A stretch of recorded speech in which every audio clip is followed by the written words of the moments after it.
สวัสดีค่ะทุกท่านวันนี้นำปรัชญาดีๆของพระศาสดาชาวพุทธเรามาให้รับชมกันทั้ง3เรื่องค่ะเพื่อเอาไว้นำไปใช้ในชีวิตประจำวันของเราได้พร้อมแล้วไปกันค่ะกับแสงธรรมะนำใจเล่าเรื่องพระพุทธเจ้าได้ทรงสอนหลักธรรมคำสอนมากมายที่ล้วนเป็นหนทางนำไปสู่ความสุขและความสำเร็จในชีวิตการดำเนินชีวิตตามคำสอนของพระองค์จะนำมาซึ่งความสงบสุขและความเจริญก้าวหน้าในชีวิตค่ะ 1. รู้จักตนเองกุญแจดอกสำคัญสู่ความสำเร็จการรู้จักตนเองไม่ใช่แค่การรู้ว่าเราชื่ออะไรชอบสีอะไรหรือทำอาชีพอะไรแต่เป็นการเข้าใจอย่างลึกซึ้งถึงตัวตนของเราทั้งด้านร่างกายจิตใจอารมณ์ความคิดความเชื่อและเป้าหมายในชีวิตการรู้จักตนเองอย่างถ่องแท้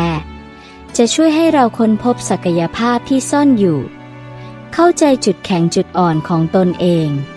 และนำไปสู่การพัฒนาตนเองได้อย่างตรงจุดเมื่อเราเข้าใจว่าอะไรคือสิ่งที่สำคัญและมีความหมายในชีวิตเราจะสามารถเลือกเส้นทางเดินที่สอดคล้องกับคุณค่า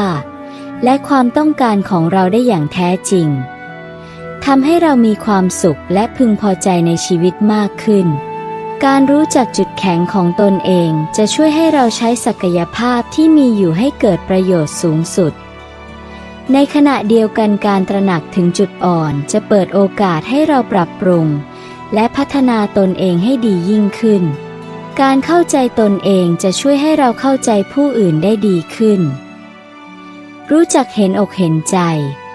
และยอมรับความแตกต่างระหว่างบุคคลซึ่งเป็นพื้นฐานสำคัญในการสร้างความสัมพันธ์ที่ดีกับผู้อื่นเมื่อเราเข้าใจความต้องการและเป้าหมายของตนเองเราจะสามารถตัดสินใจได้อย่างมั่นใจและไม่ลังเลเพราะเรารู้ว่าอะไรคือสิ่งที่ดีที่สุดสำหรับเราชีวิตย่อมมีอุปสรรคและความท้าทายการรู้จักตนเองจะช่วยให้เรามีสติและกำลังใจในการเผชิญหน้ากับปัญหาต่างๆได้อย่างเข้มแข็งมันสังเกตและทำความเข้าใจร่างกายและจิตใจของตนเองลองตั้งคำถามกับตัวเองว่ารู้สึกอย่างไรในสถานการณ์ต่างๆมีความคิดเห็นอย่างไรในเรื่องต่างๆและมีปฏิกิริยาอย่างไรต่อสิ่งรอบข้างลองมองย้อนกลับไปในอดีตและพิจารณาว่ามีเหตุการณ์ใดบ้างที่ส่งผลต่อชีวิตของเรามากที่สุดเราได้เรียนรู้อะไรจากเหตุการณ์เหล่านั้นและเราต้องการเปลี่ยนแปลงอะไรในอนาคตรับฟังความคิดเห็นจากผู้อื่นขอความคิดเห็นจากคนใกล้ชิดที่เราไว้ใจเช่นครอบครัวเพื่อนสนิทหรือเพื่อนร่วมงานว่าพวกเขาคิดเห็นอย่างไรเกี่ยวกับตัวเราลองทำสิ่งใหม่ๆออกไปสัมผัสประสบการณ์ใหม่ๆที่เราไม่เคยลองทำอาจจะเป็นการเรียนรู้ทักษะใหม่การเดินทางไปยังสถานที่ที่ไม่เคยไปหรือการเข้าร่วมกิจกรรมที่ไม่เคยทำการทำสิ่งใหม่ๆจะช่วยให้เราค้นพบศักยภาพและความสนใจที่ซ่อนอยู่หากเรารู้ว่าเรามีความสนใจและความถนัดด้านใดเราจะสามารถเลือกงานที่เหมาะสมกับเราได้มากขึ้นทำให้เรามีความสุขและประสบความสำเร็จในการทำงานเมื่อเราเข้าใจว่าเรามีจุดอ่อนด้านใดเราจะสามารถวางแผนและหาวิธีแก้ไขปัญหาได้อย่างมีประสิทธิภาพมากขึ้นหากเราเข้าใจว่าเรามีอารมณ์และความต้องการอย่างไรเราจะสามารถสื่อสารกับผู้อื่นได้อย่างชัดเจนและสร้างความสัมพันธ์ที่ดีกับผู้อื่นได้ง่ายขึ้นเมื่อเราเข้าใจว่าอะไรคือสิ่งที่เราต้องการในชีวิตเราจะสามารถตั้งเป้าหมายที่ชัดเจนและมุ่งมั่นที่จะทำให้สำเร็จได้มากขึ้น 2. ตั้งเป้าหมายชีวิตเข็มทิศนำทางสู่ความสำเร็จการตั้งเป้าหมายชีวิตไม่ใช่แค่การคิดว่าเราอยากทำอะไรแต่เป็นการกำหนดจุดหมายปลายทางที่ชัดเจนและวางแผนขั้นตอนในการไปถึงจุดหมายนั้นการมีเป้าหมายจะช่วยให้เราโฟกัสกับสิ่งที่สำคัญและใช้เวลาอย่างมีประสิทธิภาพมากขึ้น เป้าหมายจะช่วยให้เรามีแรงบันดาลใจในการทำสิ่งต่างๆเพราะเรารู้ว่าสิ่งที่เราทำจะนำเราไปสู่จุดหมายที่เราต้องการเมื่อเรามีเป้าหมายเราจะมีความมุ่งมั่นในการทำให้สำเร็จและไม่ยอมแพ้ต่ออุปสรรคที่เข้ามาเป้าหมายจะช่วยให้เราวัดความสำเร็จของเราได้ว่าเราได้เดินทางมาถึงจุดไหนและเราต้องทำอะไรต่อไปการตั้งเป้าหมายและการพยายามทำให้สำเร็จจะช่วยให้เราพัฒนาตนเองในด้านต่างๆทั้งทักษะความรู้และความสามารถการมีเป้าหมายจะช่วยให้เราใช้ชีวิตอย่างมีความหมายเพราะเรารู้ว่าเรากำลังทำอะไรเพื่ออะไรจะตั้งเป้าหมายชีวิตได้อย่างไรลองถามตัวเองว่าเราต้องการอะไรในชีวิตอะไรคือสิ่งที่สำคัญสำหรับเราและอะไรคือสิ่งที่เราอยากทำให้สำเร็จการแบ่งเป้าหมายใหญ่ๆออกเป็นเป้าหมายเล็กๆจะช่วยให้เราเห็นภาพรวมและวางแผนได้ง่ายขึ้นการเขียนเป้าหมายออกมาเป็นลายลักษณ์จะช่วยให้เรามีความมุ่งมั่นและจดจำเป้าหมายได้ดีขึ้นมันทบทวนเป้าหมายของเราอยู่เสมอเพื่อให้เราไม่หลงทางและยังคงมุ่งมั่นในการทำให้สำเร็จเช่นเป้าหมายด้านการเรียนเป้าหมายด้านการงานเป้าหมายด้านการเงินเป็นต้นค่ะ 3. ดำเนินชีวิตด้วยความเมตตาสร้างโลกที่น่าอยู่ด้วยใจที่อ่อนโยนการดำเนินชีวิตด้วยความเมตตาไม่เพียงแต่สร้างความสุขให้กับผู้อื่นแต่ยังนำมาซึ่งความสุขและความสงบในจิตใจของเราเองการมีเมตตาหมายถึงการปรารถนาให้ผู้อื่นมีความสุขและพ้นจากความทุกข์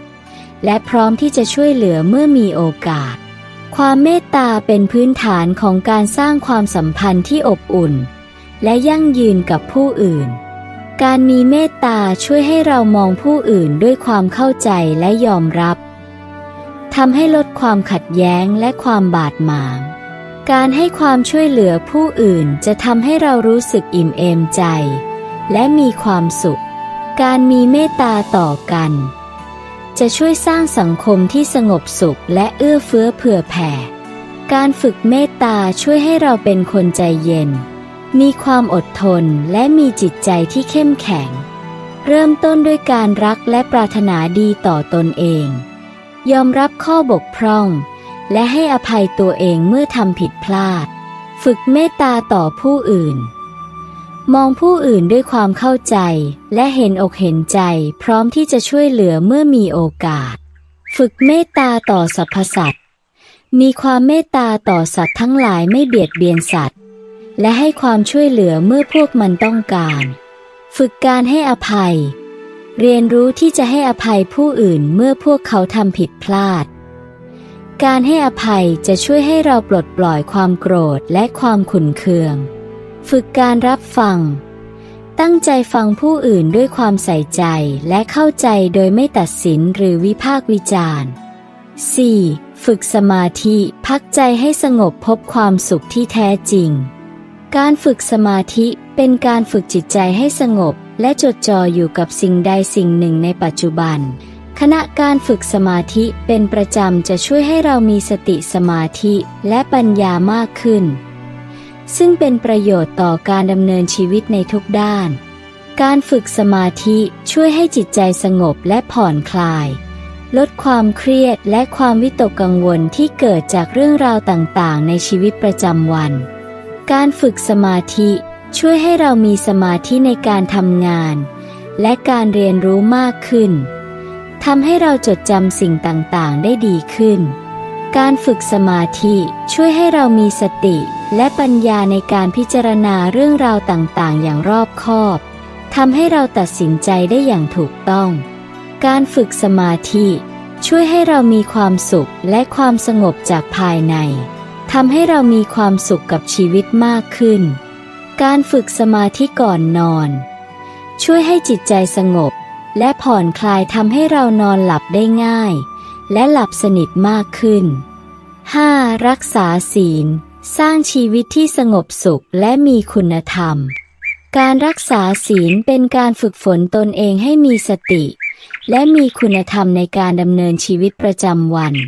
ศีลเป็นเหมือนกฎเกณฑ์ที่ช่วยให้เราอยู่ร่วมกับผู้อื่นได้อย่างสงบสุขและไม่เบียดเบียนกันการรักษาศีลช่วยให้จิตใจสงบและไม่วุ่นวายทำให้เรามีความสุขและสงบจากภายในการรักษาศีลทำให้เราเป็นคนน่าเชื่อถือและได้รับความไว้วางใจจากผู้อื่นการรักษาศีลช่วยสร้างสังคมที่สงบสุขและไม่เบียดเบียนกันการรักษาศีลช่วยพัฒนาคุณธรรมในจิตใจของเราทำให้เราเป็นคนดีและมีเมตตาการรักษาศีลเป็นพื้นฐานของการปฏิบัติธรรมในระดับที่สูงขึ้นตัวอย่างศีลในชีวิตประจำวันปานาติปาตาเวรมณีเว้นจากการฆ่าสัตว์หรือทำร้ายผู้อื่นอทินนาทานาเวรมณีเว้นจากการลักทรัพย์หรือเอาของผู้อื่นมาเป็นของตนเองกาเมสุมิจฉาจาราเวรมณีเว้นจากการประพฤติผิดในกามมุสาวาทาเวรมณีเว้นจากการพูดเท็จหรือพูดจาให้ร้ายผู้อื่นสุราเมรยมัชฌปมาทัฏฐานาเวรมณีเว้นจากการดื่มสุราหรือสิ่งมึนเมา 6. ฟังธรรมเปิดโลกทัศน์ทางปัญญาสร้างความสุขที่ยั่งยืนการฟังธรรมเป็นการรับฟังคำสอนของพระพุทธเจ้าหรือครูบาอาจารย์ซึ่งเป็นแนวทางในการดำเนินชีวิตที่ถูกต้องและดีงามการฟังธรรมเป็นประจำจะช่วยให้เรามีปัญญามีสติและมีความสุขที่ยั่งยืนการฟังธรรมช่วยให้เราเข้าใจหลักธรรมคำสอนของพระพุทธเจ้าซึ่งเป็นปัญญาที่สามารถนำไปใช้ในการดำเนินชีวิตได้การฟังธรรมช่วยให้เราเข้าใจธรรมชาติของชีวิตและความทุกข์ทำให้เราสามารถปล่อยวางและลดความทุกข์ได้การฟังธรรมช่วยให้เราเข้าใจความสุขที่แท้จริงซึ่งเกิดจากการมีจิตใจที่สงบและมีเมตตาการฟังธรรมช่วยให้เราพัฒนาจิตใจให้ดีงามมีสติและมีคุณธรรมการฟังธรรมช่วยสร้างแรงบันดาลใจให้เราทำความดีและพัฒนาตนเอง 7. ทำทานให้ด้วยใจสร้างสุขทั้งผู้รับและผู้ให้การทำทานเป็นการให้สิ่งของหรือความช่วยเหลือแก่ผู้อื่นด้วยจิตใจที่บริสุทธิ์และปรารถนาดีการทำทานเป็นหนึ่งในบุญกิริยาวัตถุ10ที่จะช่วยให้เรามีชีวิตที่สงบสุขและมีความสุขจากการให้การทำทานช่วยลดความเห็นแก่ตัวและความตระหนี่ทำให้เราเป็นคนใจกว้างการทำทานทำให้เรามีความสุขจากการให้ซึ่งเป็นความสุขที่แท้จริงและยั่งยืนการทำทานช่วยสร้างความสัมพันธ์ที่ดีกับผู้อื่นทำให้เราเป็นที่รักและได้รับความไว้วางใจการทำทานช่วยสร้างสังคมที่เอื้อเฟื้อเผื่อแผ่และช่วยเหลือกันการทำทานเป็นบุญกุศลที่จะส่งผลให้เรามีความสุขและความเจริญการดำเนินชีวิตตามหลักธรรมคำสอนของพระพุทธเจ้าอาจไม่ใช่เรื่องง่ายแต่ถ้าเรามีความตั้งใจจริงและพยายามปฏิบัติตามอย่างสม่ำเสมอก็จะนำมาซึ่งความสุขและความสำเร็จในชีวิตได้อย่างแน่นอนหวังว่า7 ข้อนี้จะมีประโยชน์สำหรับท่านผู้ฟังวันนี้แสงธรรมนำใจเล่าเรื่องขอลาไปก่อนแล้วพบกันใหม่สวัสดีค่ะ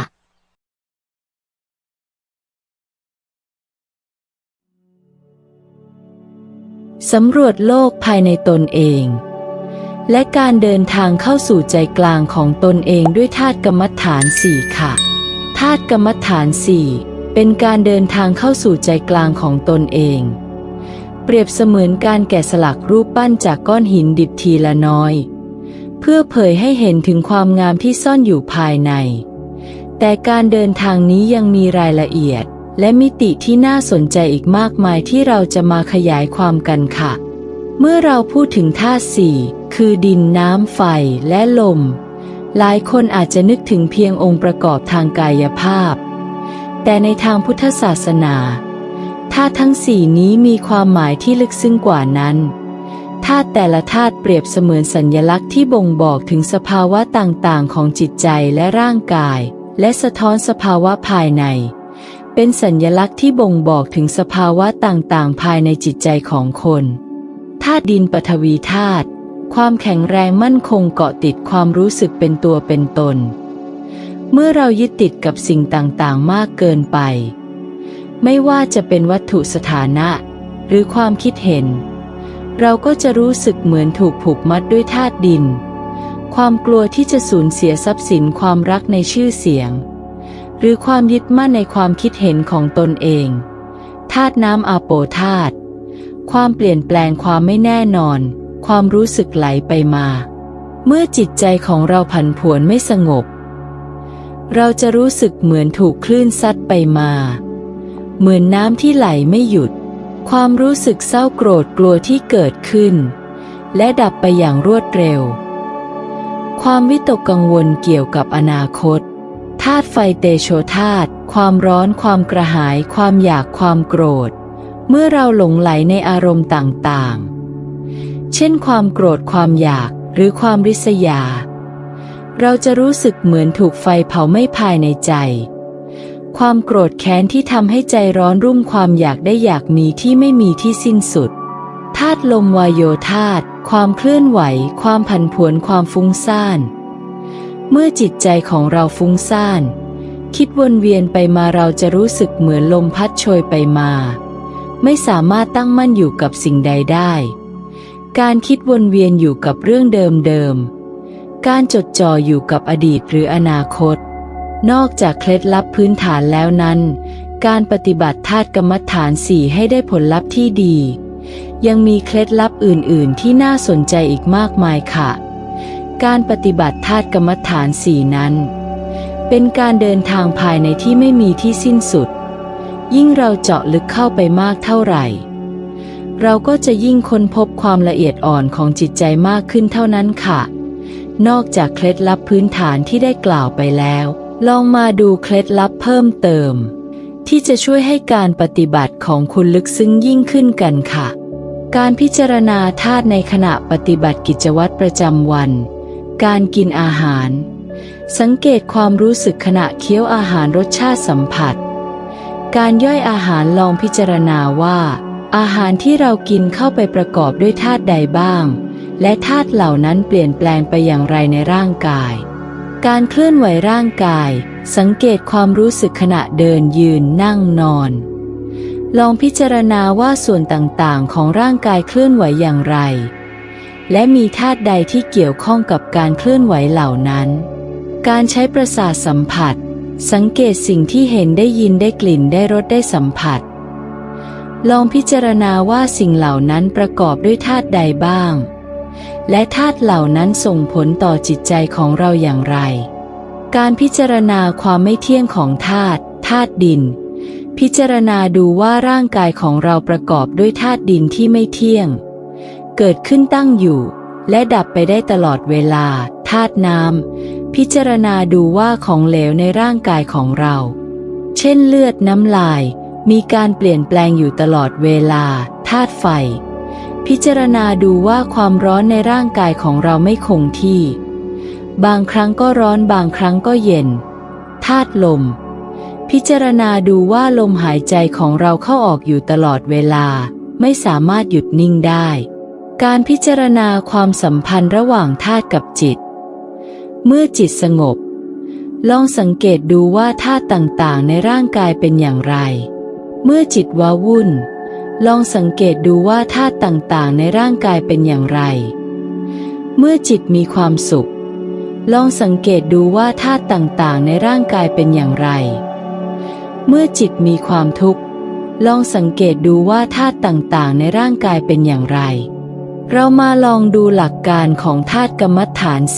4นำไปประยุกต์ใช้ในการแก้ปัญหากันค่ะเมื่อรู้สึกโกรธลองพิจารณาว่าความโกรธเป็นเพียงธาตุไฟที่กำลังลุกไหม้ในใจเมื่อรู้สึกเศร้าลองพิจารณาว่าความเศร้าเป็นเพียงความรู้สึกที่เกิดขึ้นและดับไปตามธรรมชาติเมื่อรู้สึกวิตกกังวลลองพิจารณาว่าความวิตกกังวลเป็นเพียงความคิดที่ฟุ้งซ่านการฝึกสติอยู่กับปัจจุบันการหายใจ สังเกตลมหายใจเข้าออกเสียงสังเกตเสียงรอบตัวสัมผัสสังเกตสัมผัสที่เกิดขึ้นกับร่างกายความคิดสังเกตความคิดที่เกิดขึ้นและผ่านไปสิ่งสำคัญที่สุดคือความสม่ำเสมอในการปฏิบัติการฝึกฝนอย่างสม่ำเสมอจะช่วยให้เราเข้าใจธรรมชาติของตนเองได้ลึกซึ้งยิ่งขึ้นและนำไปสู่ความสงบสุขภายในจิตใจการปฏิบัติธาตุกรรมฐาน4อย่างสม่ำเสมอจะนำมาซึ่งประโยชน์มากมายไม่เพียงแต่ในทางจิตวิญญาณแต่ยังรวมถึงสุขภาพกายและจิตใจด้วยค่ะเช่นการลดความเครียดและความวิตกกังวลการเข้าใจธรรมชาติของร่างกายและจิตใจจะช่วยให้เราปล่อยวางความยึดมั่นถือมั่นและลดความเครียดความวิตกกังวลลงได้เพิ่มพูนความสุขเมื่อจิตใจสงบและปลอดโปร่งความสุขก็จะเกิดขึ้นเองตามธรรมชาติพัฒนาสมาธิและปัญญาการฝึกจิตให้ตั้งมั่นอยู่กับอารมณ์ที่กำหนดจะช่วยให้สมาธิดีขึ้นและเมื่อปัญญาเกิดขึ้นเราจะเข้าใจธรรมชาติของสิ่งต่างๆได้ลึกซึ้งยิ่งขึ้นฉะนั้นพวกเราตั้งอกตั้งใจปฏิบัติไว้ฝึกทุกวันไม่สูญหายไปไหนหรอกสมบัติอันนี้จะติดเนื้อติดตัวเราไปเป็นอริยทรัพย์เหมือนกับสติเป็นอริยทรัพย์เราฝึกของเราไปเรื่อยปัญญาเป็นอริยทรัพย์เป็นสมบัติที่จะติดเนื้อติดตัวเราไปได้ส่วนสมบัติภายนอกเป็นสมบัติผลัดกันชมเรามีเงินเยอะแยะวันหนึ่งโจรมาปล้นไม่ใช่สมบัติเราแล้วเป็นสมบัติของโจรแล้วหรือเราตายคนอื่นก็มาเอาไปหมดฉะนั้นสมบัติอย่างนี้ไม่ยั่งยืนอะไรไม่ใช่สมบัติที่แท้จริงการที่เราประพฤติปฏิบัติธรรมแล้วมันฝังลึกเข้าไปในจิตใจของเราอันนั้นเป็นสมบัติที่แท้จริงพาเราข้ามภพข้ามชาติไปก็ยังอยู่กับเราจบแล้วค่ะหวังว่าคลิปนี้จะมีประโยชน์สำหรับท่านผู้ฟังวันนี้ลาไปก่อนสวัสดีค่ะ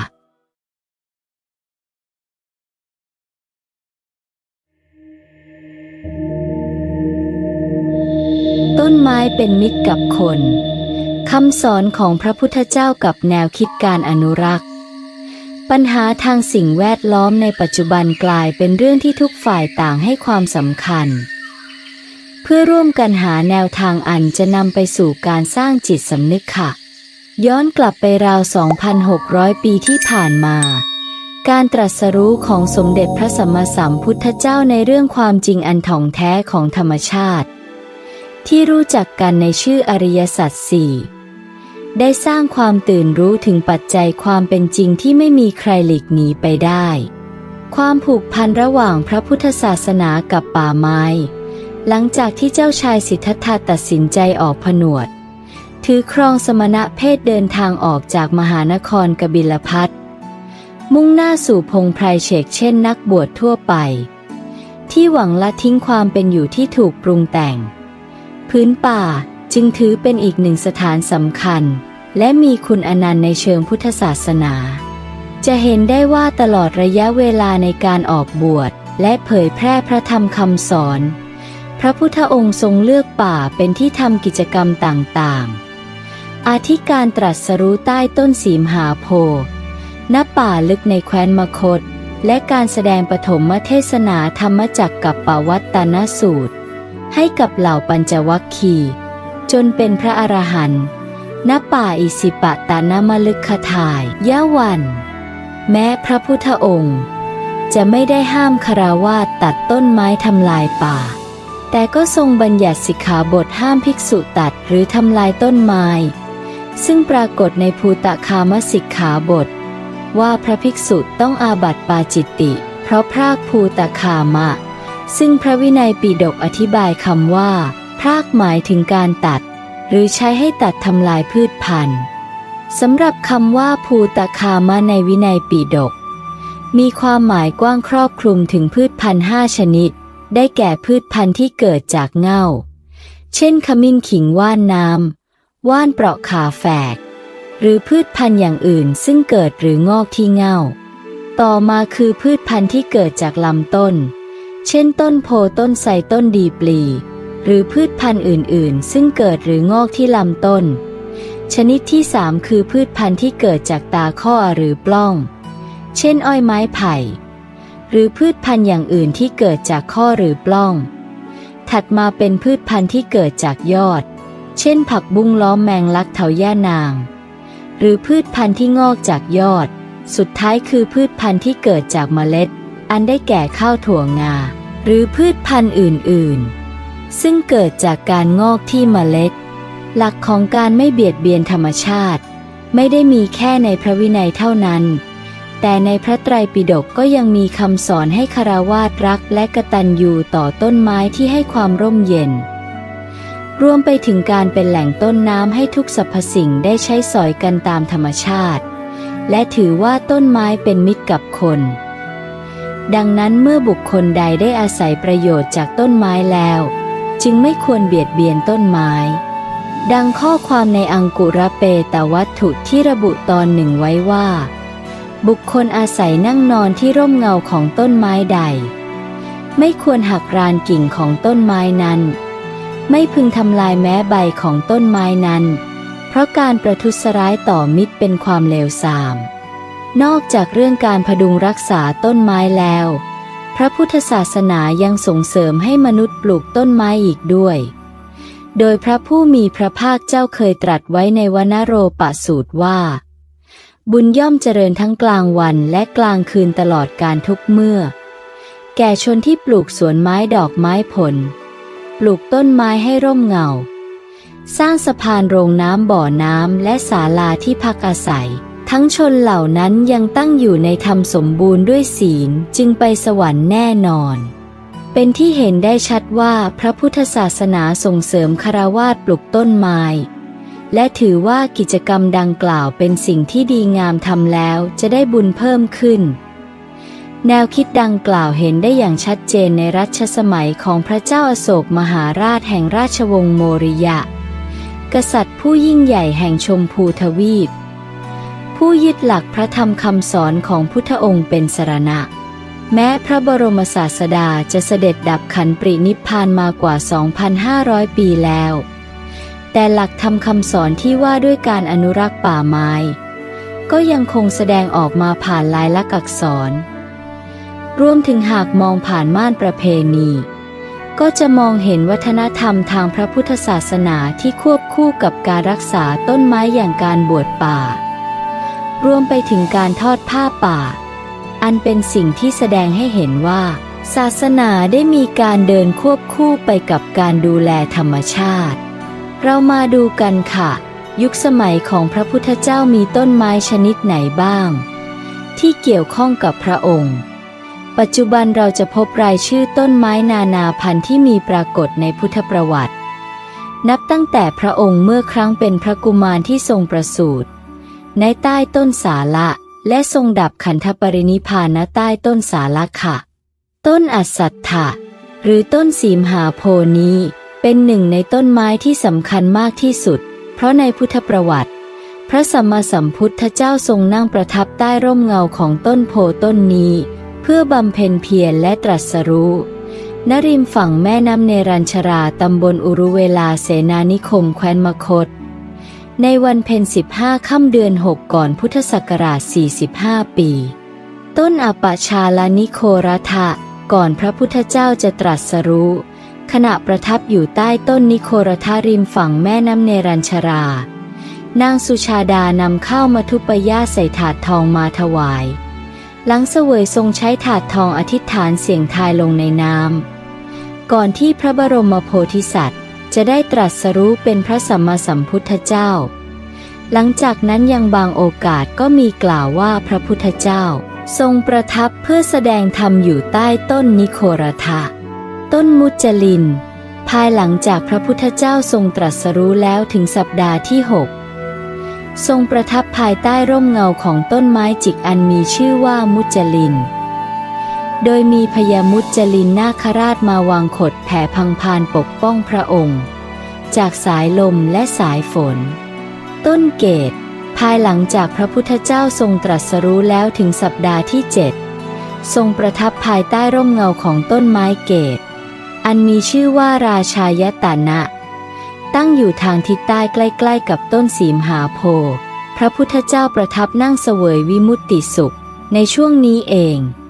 ได้มีพ่อค้า2 คนนำกองเกวียนได้ถวายเสบียงเดินทางแด่พระพุทธเจ้าพ่อค้าทั้ง2คือตปุสสะและภลิกะดอกบัวมีความสำคัญต่อพระพุทธศาสนามากที่มีกล่าวถึงดอกบัวทั้งด้านภาพลักษณ์ที่เป็นเสมือนสัญลักษณ์ของพระพุทธศาสนาชาวพุทธเชื่อมั่นว่าดอกบัวเป็นสัญลักษณ์ของพระสัมมาสัมพุทธเจ้าจากคำสอนที่ว่าบัวต้นกับมีจำนวนเท่าใดจะแสดงให้ทราบในกับนั้นจะมีพระพุทธเจ้ามาบังเกิดเท่ากับจำนวนบัวต้นกับเป็นต้นและยังมีต้นไม้อีกมากมายเลยค่ะที่เกี่ยวข้องกับพุทธศาสนาไม่ว่าจะเป็นต้นว่าในช่วงปราบทิฏฐิมานะของอุรุเวลกัสสปะและต้นไผ่แสงธรรมนำใจขอพูดเพียงเท่านี้หวังว่าจะมีประโยชน์สำหรับผู้ฟังวันนี้ลาไปก่อนสวัสดีค่ะ